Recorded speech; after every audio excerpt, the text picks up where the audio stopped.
Welcome to Beyond Sunday. I'm Brandon Walters, Reverend James King from Unity Greenville. And I got something I want to talk to you about today. Okay. I want to talk in depth. In depth. So put your boots on. Ooh. In depth. We're going about, deep, huh? Yes, we're going Okay. to try. All right. I want to talk about faith. Okay. Because I think a lot of people talk about faith and have an understanding of faith, but I'm not sure it's faith. Okay. So I want to talk about, what is your definition of faith, or how do you see faith?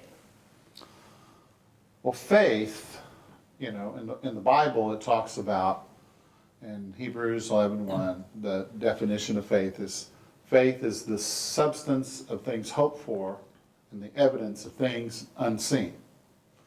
And so it's the idea that you are connecting with the unseen world, and you have a picture or a belief or an attitude or a strong conviction that you have this connection. It's really about the connection with the invisible. It's the connection with the source, with the divine. That's what faith really is when you get down to brass tacks. Now, some people have underdeveloped faith. And underdeveloped faith is skepticism. Is, well, I'll see it when or I'll believe it when I see it, kind of a thing. Then there's overdeveloped faith, which people are kind of hardline, They really strong about something, and this is the way it is, and that's the only way it is. And so that's too much. We all have the measure of faith. We all have faith within us. Nobody has more or less than anybody else. Some people have learned how to use their faith. Some people use it unconsciously and connect into it. And a lot of it has to do with your state of being. Okay? Is that making sense? It does. I mean, it feels like your faith can strengthen as you have faith and then see how it works out. Because to me, faith, and this is just my opinion, Sure, everybody has their own kind of idea of it. Faith is this just absolute knowing Right. of something without having evidence of it. Mm-hmm. And then when the evidence shows up, the faith strengthens to me, for me anyway. Yeah. Is that kind of how you see it? Yeah, it's I think hope gets a bad rap. A lot of folks say that hope, that's not what you want. But hope is the beginning of faith. Mm-hmm. It's like the seed.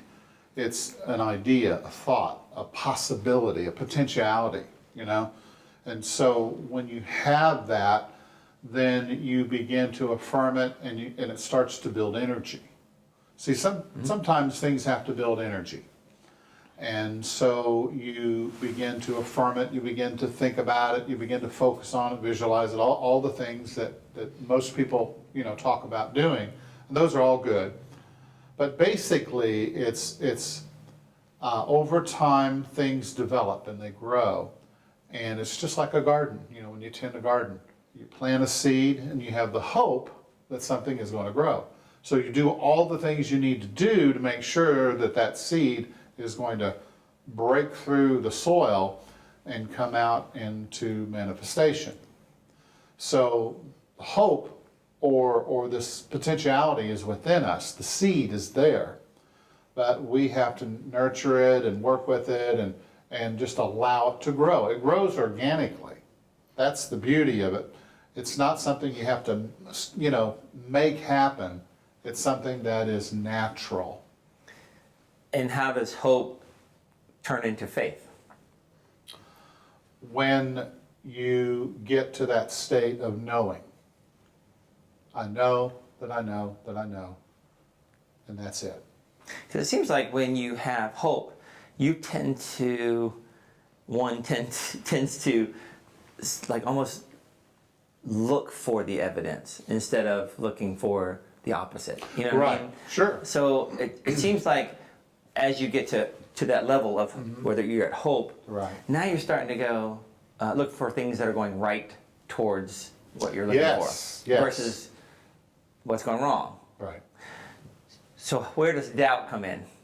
Yeah, well, see, doubt is underdeveloped faith. It's this idea that I have to see it first and then I'll believe it. But you can't see the seed that's been planted under the ground. If you plant a seed and you're telling me that you've got a tree that's going to grow, I just take your word for it. That's hope. But as it breaks through the ground, I see it and I go, oh, okay. And that's the doubting Thomas, and that's skepticism. But actually, faith is it's not a legalistic thing. It's not legalistic. It's more, I think what we have to do is balance the idea of faith with grace. Grace is that we are already favored. Mm-hmm. We are already chosen. We are already blessed. We are already good. We are already happy. We already have everything that we need. We're automatically blessed because we are all children of the one power, the one presence. That's interesting. So one could actually have faith in grace. Yes, or trust. Trust. Is a good word. Would trust and faith be interchangeable? Well, faith is positive trust. Doubt is negative trust, because you are trusting in something all the time. If you're trusting in the negative, then you get the negative. If you're trusting in the positive, get the positive. If you're trusting in Murphy's Law, you get Murphy's Law. We're looking at you, producer. Because I know that there's a lot of people who have strong faith, but right. a twinge of doubt is always Yes. like if they see something Yes. that it potentially could be the negative part of that, or Right. they'll jump on it, or they'll say, see, even though their faith is strong, little doubts in there, and Right. and that can be the difference. Yeah, true. Because doubt can grow quickly. Right. And I think that it's not just faith in and of itself. Faith has to be applied towards something. And it should be something, of course, you can believe for anything. You can trust for anything. But we're living at a time now to where the rules are not changing, but they're becoming more in alignment with the positive, more in alignment with good.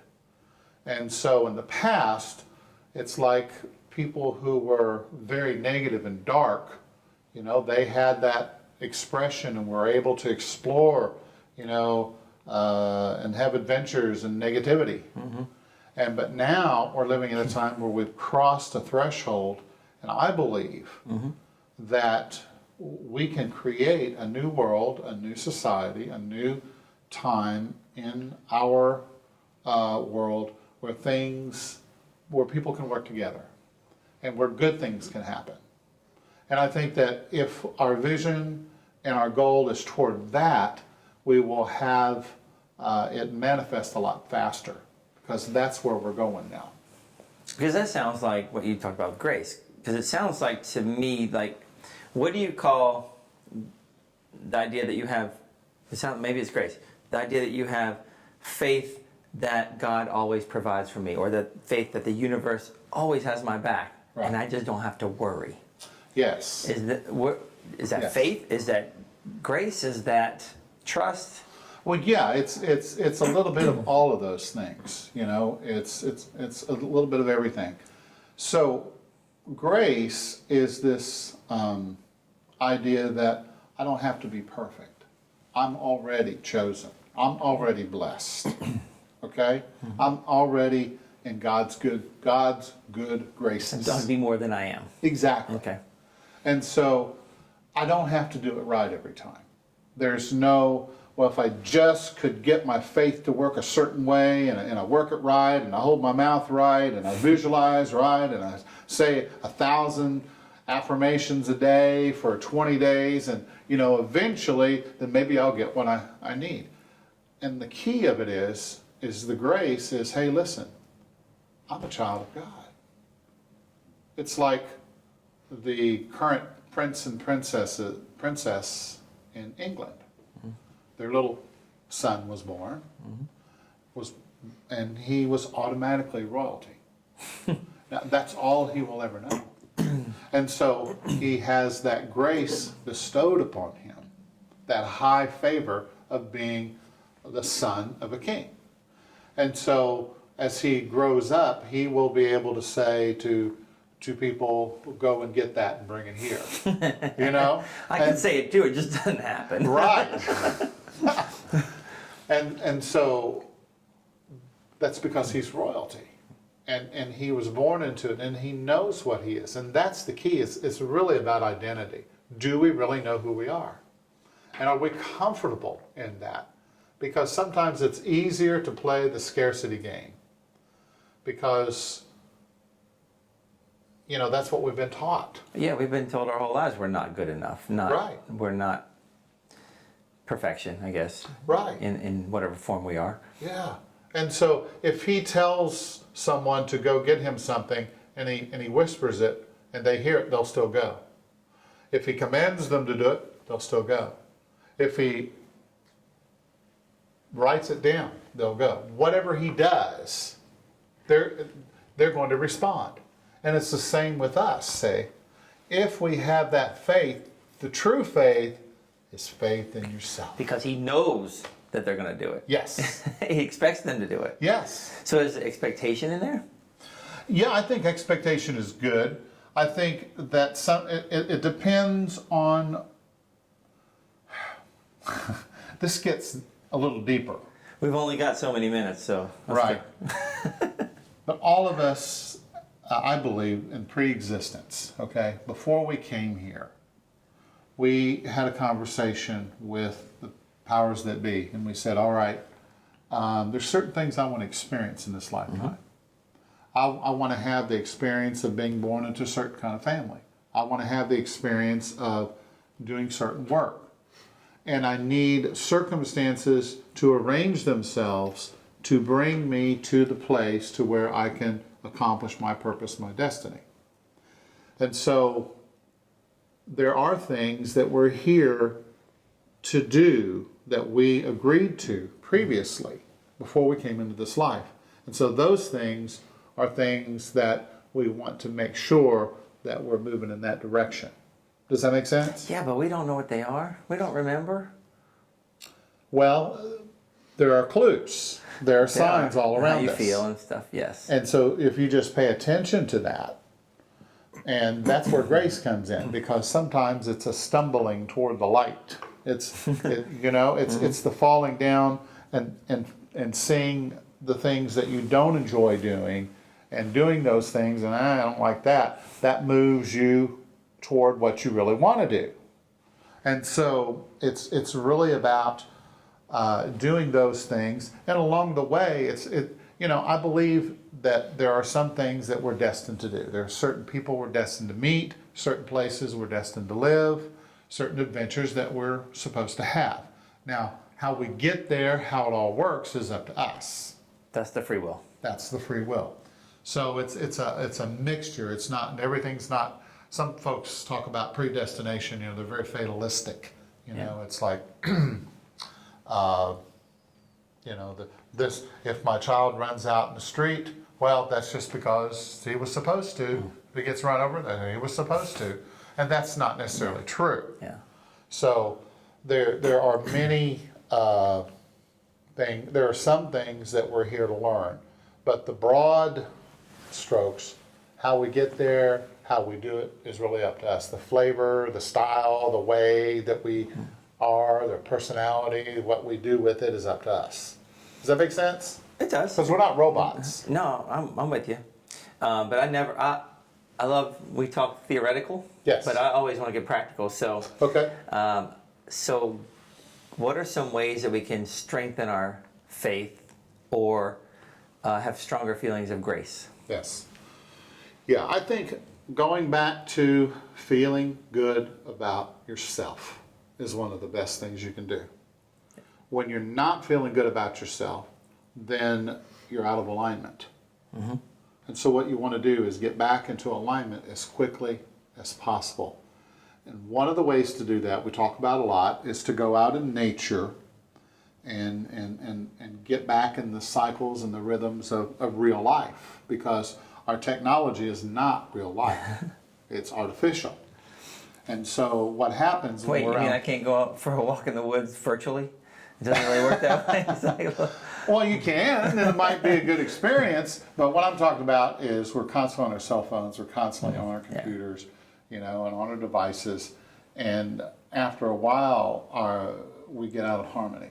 And so, Eckhart Tolle said, if you're working in front of your computer all day, get a flower and sit there, and every once in a while, just look at the flower, or a plant, or whatever it is, or look out the window and watch nature. And by doing that, that gets you back into alignment with the natural ebb and flow. Because it's not hard to do. It's stopping the mind, taking a breath, and it's a state of being. And so that's is it as much that as just feeling good? I mean, is feeling good about yourself as simple as feeling good generally? Absolutely, yes. So there's a lot of ways. You can pet a dog. You can listen to a nice piece of music. Yeah. Sure. Meditate, take a nap. Right. All those things help. All of those things. Okay, so the best way to get back in grace, would you just say grace is alignment?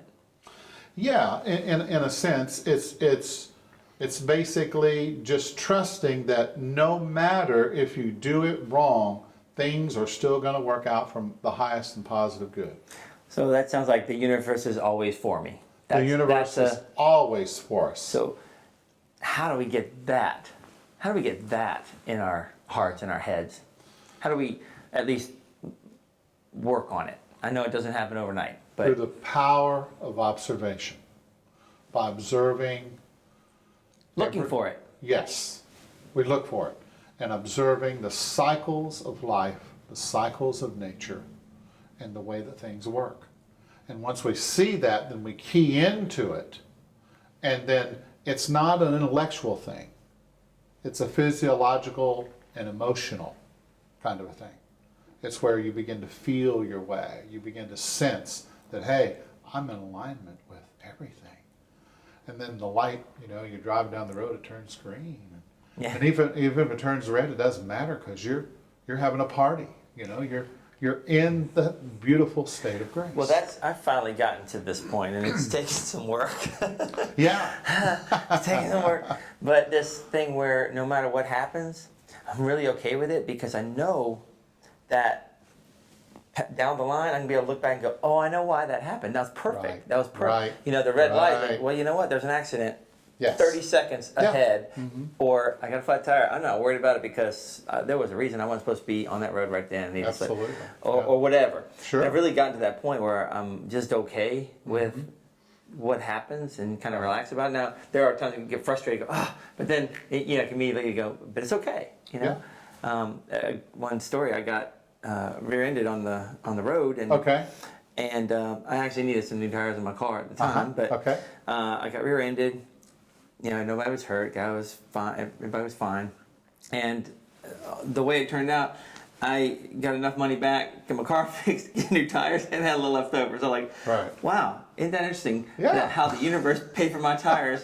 I never would have guessed it, And that's the thing, you never could figure out the how. You could never figure out the grace, how. That's the grace. We And don't know I wasn't how upset it's- about it. I Yeah. never got upset about it. I was like, Right, I'm fine. It's a day off right. work. I'm good. Whatever. Yeah. So it was fine. And the universe has a sense of humor. I got a car story too. A few years ago, we got in the mail, we needed to renew our subscription to AAA. And I thought, we need to do that. And it was on me to do it. And I didn't do it. Okay? So here we are. We're driving down the road. And all of a sudden, the tire blows out. And I pull in to the parking lot and I look up and it's the AAA place. Office. Isn't that amazing? Blew your tire right at the place you needed to go. And so you will go in here, the mister. universe was showing me it's funny. It was comedic, It was like, look, And so I got out and, Leah sat out there with me and I just changed the tire and put it back and we just laughed the whole time and enjoyed it and got in the car and took off. It was no big deal. Yeah. And so And a lot of that happens if you pay attention to it, though. Right. I mean, if you think paying about it, attention like, because is most of important. the synchronicities are called winks from the universe or winks from God. Yes. You don't even notice Right. unless you're looking for them. And once you start looking for them, I get my kids doing this now. Yeah. And they're like, oh, man, they love it. It's like a little game. They look for these things, and they happen all the time. And like, we hadn't said that word in for, years. Yeah. And then said it on TV later, that word. It's like, what? Come on, and they love it, but those are important. They are. They That's really part are. of that faith, I think. It helps strengthen And that's your what faith. helps to build the energy of your faith. Yeah. Is by seeing the connectivity of everything, and you think, wow, I really am connected. Yeah. There is something talking to me, telling me that I should get AAA. There's definitely a force out there working with me. Yeah. Absolutely, and 'Cause that can't be a coincidence. These things cannot be coincidences sometimes, And it's not a mean ogre kind of a thing, judgmental. It's all grace. It's all good. It's all divine. It's all love. It's all acceptance. You can't do anything to get on because God doesn't have a negative side. Right. Yeah. Yeah. So but the idea of grace is you don't have to do it perfect every time. Okay. Okay? And you say, well, I didn't do it the way I thought, but that's okay, because I know who I am. I'm the Son of God. Yeah. And if I'm the Son of God, then things are going to work out for me. Yeah, and no You matter can't what help happens, it. they're still working out for me. That's right. Yeah. Even if it looks in the moment, because we get into the little slice of life where we think, oh, this is bad, but then you walk a little bit and the story unfolds, and then it's good. Yeah. And you can look back and go, I get it now. Like, I totally get it. It didn't make sense then, but it sure does now. Yeah. All right, well, awesome stuff. So pay attention to God winks. Look for them. Stay in grace. Get in alignment. Feel good. And we'll catch you next time. I'll be on Sunday. Thank you, James. Thank you. Appreciate it.